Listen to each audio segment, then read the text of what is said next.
Hello, my name is Roxanne Short, and this is my capstone project presentation on preventing falls in the ambulatory settings and in the community.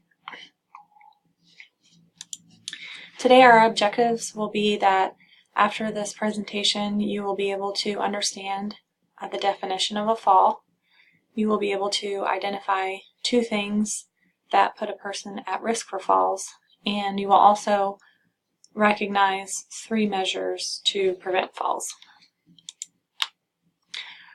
A definition of a fall you would think would be easy enough.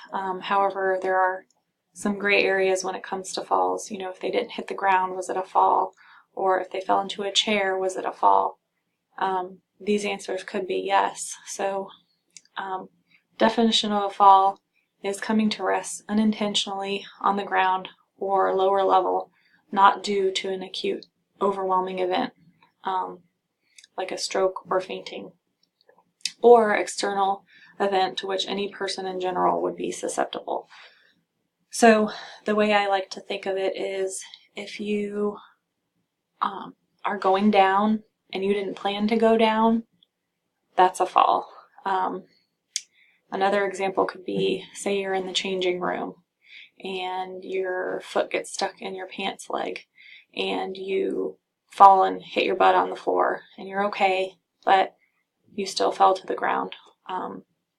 There can be near misses where if a patient, you know they're going down, but you come up behind them and you stop them from falling and hitting the ground, that would be a near miss. There's falls with injury, falls without injury.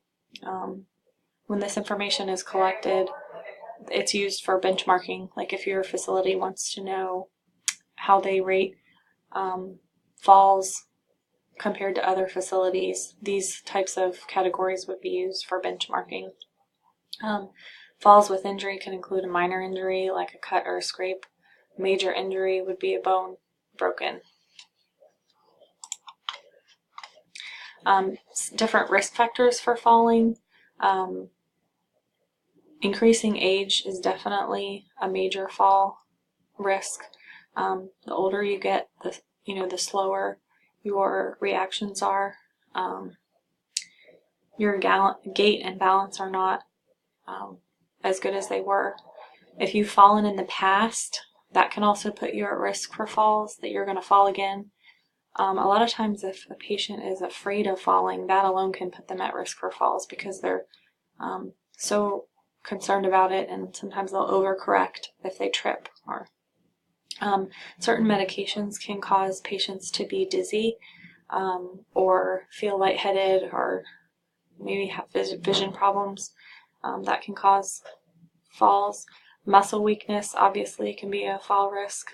We want to remind our patients in their home, if they're a fall risk, to keep throw rugs off the floor, keep towels off the floor, things like that. Tripping hazards.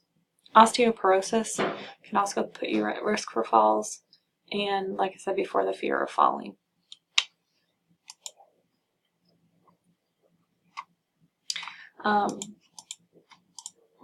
So my PICO question: in ambulatory patients, how do fall prevention measures compared to having no standards in place affect a decrease in patient falls within a year?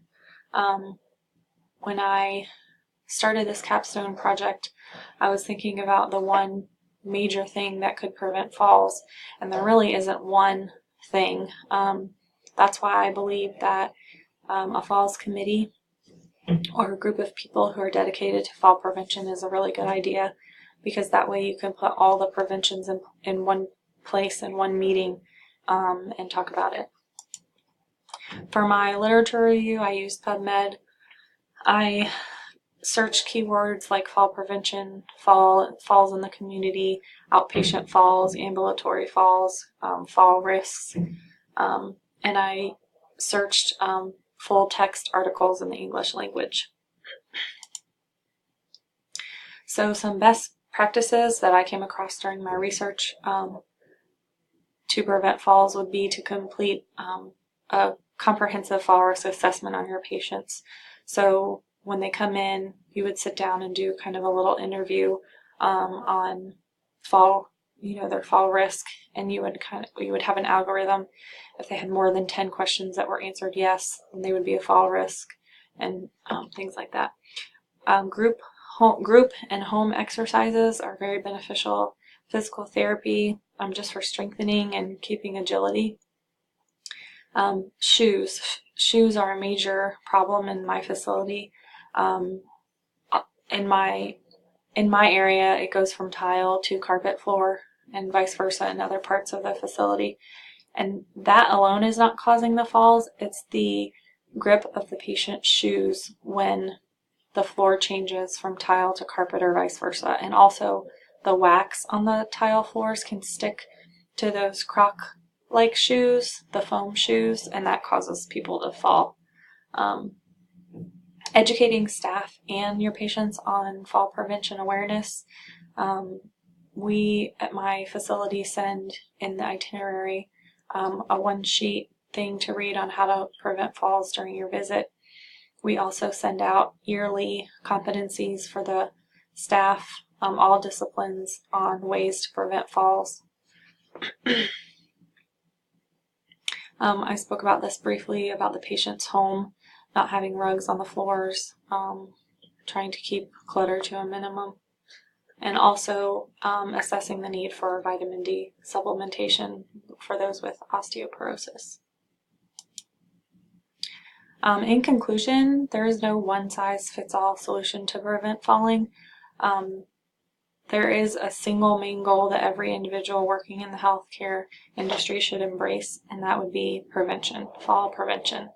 Although it might not be possible to prevent every fall, most falls are preventable. And each fall prevented is one less potential injury, fracture, head trauma, or death. Thank you for listening.